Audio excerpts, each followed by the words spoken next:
warahmatullahi wabarakatuh. Selamat siang Bapak Mu dan teman-teman semuanya.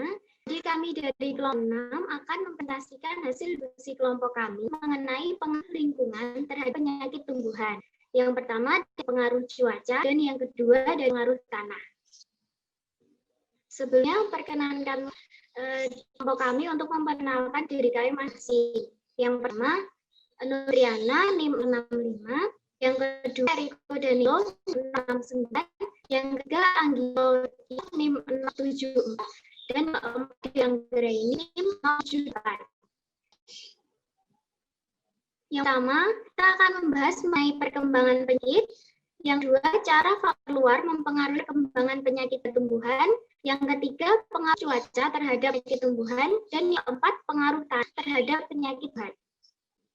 Yang pertama, perkembangan penyakit. Agar suatu penyakit dapat berkembang, tidak cukup jika hanya ada tumbuhan inang yang rentan dan patogen virulen saja. Tidak penyakit yang timbul jika faktor luar atau lingkungan tidak membantunya. Sehingga perlu dipelajari juga akibat-akibat dari patogen di bawah pengaruh faktor luar atau kombinasi faktor luar yang dapat bantu atau membuat perkembangan penyebaran patogen. Contohnya yang pertama, penyakit gulai pada jagung itu yang terjadi di dataran rendah.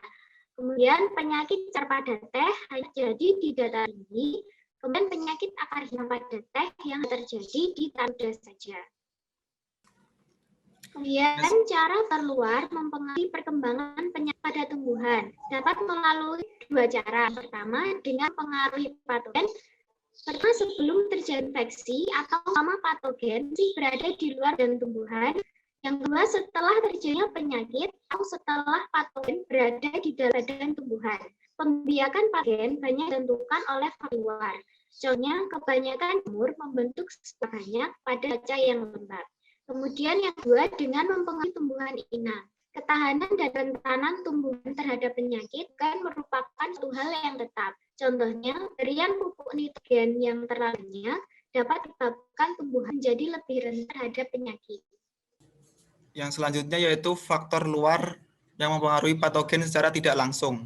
Yang pertama yaitu penyebaran patogen, yaitu angin dapat menentukan jauh dekatnya penyebaran spora, juga penyebaran serangga-serangga vektor yang menyebarkan patogen. Contohnya yaitu pada suhu rendah, angin kencang, dan udara lembab, Myzus persicae tidak dapat terbang, dan juga terjadi pada Bemisia tabaci, akan berpegang erat pada tanaman dan tidak mau terbang. Yang kedua yaitu antagonisme dalam tanah. Jasa trenik yang merupakan jasa trenik yang bersifat antagonis terhadap patogen tanah. Antagonis menekan perkembangan patogen terdiri atas dua, yaitu menghasilkan antibiotik dan mengadakan persaingan dengan patogen. Contoh menghasilkan antibiotik yaitu pada Trichoderma viridae menghasilkan gliotoksin dan viridin yang tahan bereaksi alkalis.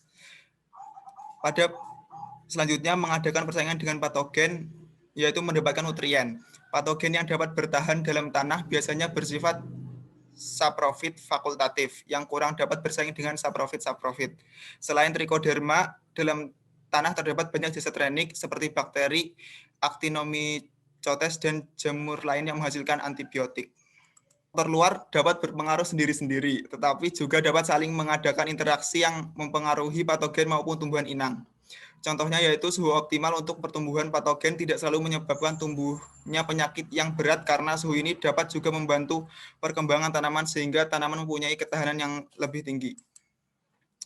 Yang pertama yaitu pengaruh cuaca. Cuaca merupakan bentuk awal yang dihubungkan dengan penafsiran dan pengertian akan kondisi fisik udara sesaat pada suatu lokasi dan suatu waktu. Sedangkan iklim merupakan kondisi lanjutan dan merupakan kumpulan dari kondisi cuaca yang kemudian disusun dan dihitung dalam bentuk rata-rata kondisi cuaca dalam kurun waktu tertentu. Pengaruh cuaca terhadap tanaman dibedakan menjadi 4, yaitu kelembaban, suhu, sinar matahari, dan zat asam arang. Kelembapan atau RH berpengaruh pada perkembangan spora. Perkembangan pertama dari parasit airborne paling banyak terjadi dalam setetes air meliputi air hujan, kabut, dan embun. Embun berperan pada perkembangan bakteri berflagela dan zoospora. Bertahan selama 8-10 jam di waktu malam hari pada parasit tertentu dapat melakukan infeksinya.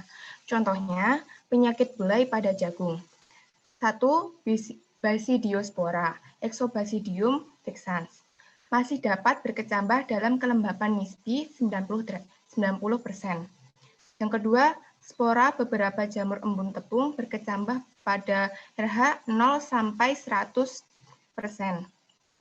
RH terlalu tinggi dapat menyebabkan pertumbuhan sukulantis pada tumbuhan sehingga mengurangi ketahanan terhadap parasit. Kelembapan kebun dipengaruhi oleh kerapatan tanaman, pohon pelindung yang terlalu rimbun, topografi, dan angin. Perkecambahan spora juga ditentukan oleh substratnya. Contohnya Conidium penyakit embun tepung pada mawar di atas gelas, objek pada RH 40%, berkecambah 2,8% di atas daun pada RH 22-24%, berkecambah 37,5% karena sifat higrokopsis permukaannya dan adanya transpirasi melalui kutikula dan stomata. Infeksi patogen juga ditentukan oleh kuat lemahnya bagian yang diinfeksi. Contohnya Plasmospora viticola. Infeksi pada daun tua hanya dapat terjadi pada kelembapan 80-100%. Infeksi pada daun muda biasanya pada RH 70-80%. Selanjutnya ada suhu. Suhu mempunyai pengaruh menghambat atau mempercepat perkembangan penyakit tumbuhan. Suhu mempengaruhi banyaknya spora yang berkecambah, kecepatan perkecambahan spora, tipe perkecambahan. Perkecambahan spora minimal 1,1 sampai 3 derajat Celcius, maksimal 30 sampai 36 derajat Celcius. Optimalnya tergantung pada jenis jamurnya. Pengaruh suhu terhadap tipe kecambah, perkecambahan Conidium P. infestans, suhu 13 derajat Celcius, Conidium membentuk zoospora yang dapat berenang berjam-jam. Suhu yang lebih tinggi zoospora berkurang, tumbuh secara langsung, pembentukan pembuluh kecambah bertambah. Suhu di atas 18 derajat Celcius, hanya sedikit zoospora yang dibentuk. Kemudian ada sinar matahari. Secara tidak langsung mempengaruhi kelembapan. Secara langsung berpengaruh terhadap patogen yang masih berada di luar badan tumbuhan. Zat asam dan zat asam arang. Zat asam arang adalah sejenis senyawa kimia yang terdiri dari 2 atom oksigen yang terikat secara kovalen dengan sebuah atom karbon. Ia berbentuk gas pada keadaan temperatur dan tekanan standar dan hadir di atmosfer bumi. Pengaruhnya kurang berarti karena di udara kadar zat tersebut tidak banyak berubah. Umumnya, spora jamur tidak dapat berkecambah dalam keadaan anaerob. Perkecambahan spora dan respirasi Aspergillus niger justru dipercepat oleh asam arang sampai kadar tertentu.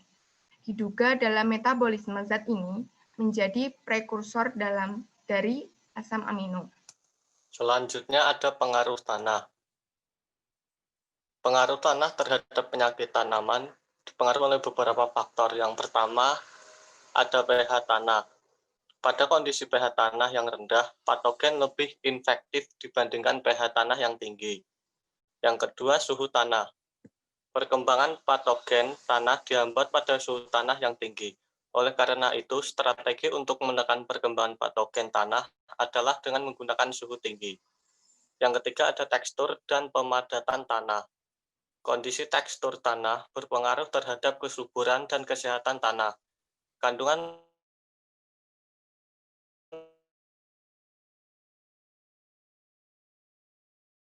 liat dan debu tinggi mendukung ini memungkinkan terjadinya pemadatan yang akhirnya juga akan meningkatkan serangan penyakit.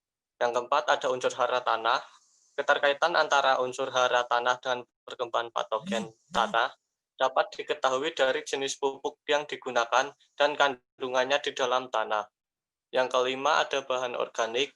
Bahan organik merangsang perkembangan mikrobia yang menghambat aktivitas jamur, termasuk jamur patogen.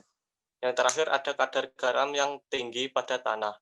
Kadar garam yang tinggi pada tanah menyebabkan terganggunya pertumbuhan, produktivitas tanaman dan fungsi-fungsi fisiologis tanaman secara normal, terutama pada jenis-jenis tanaman pertanian. Selanjutnya ada contoh pengaruh unsur hara tanah terhadap penyakit tanaman. Pupuk amonium sulfat lebih menekan perkembangan patogen daripada pupuk kalsium nitrat, walaupun hasilnya tanaman masih sama.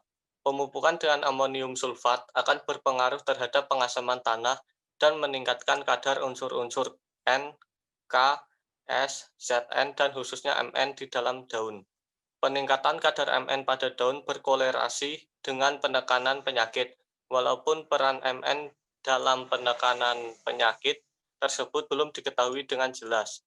Penyakit akar hitam kadang-kadang ditemukan pada tanah-tanah yang mengandung Mg tinggi, namun berkadar Al dan K rendah. Pengaruh ketersediaan unsur hara terhadap penyakit akar hitam terjadi secara tidak langsung. Pengaruhnya lebih pada kerentanan tanaman terhadap terjadinya infeksi penyakit. Selanjutnya ada stres garam. Stres garam terjadi dengan terdapatnya salinitas atau konsentrasi garam-garam terlarut yang berlebihan dalam tanaman. Stres garam ini umumnya terjadi dalam tanaman pada tanah salit. Stres garam meningkat dengan meningkatnya konsentrasi garam hingga tingkat konsentrasi tertentu yang dapat mengakibatkan kematian tanaman. Garam-garam yang menimbulkan stres tanaman antara lain NaCl, NaSO4, CaCl2, MgSO4, dan MgCl2 yang terlarut dalam air. Dalam larutan tanah, garam-garam ini mempunyai pH dan daya hantar listrik. Demikian presentasi dari kelompok kami. Apabila ada pertanyaan, bisa tanyakan di kolom komentar. Terima kasih. Wassalamualaikum warahmatullahi wabarakatuh.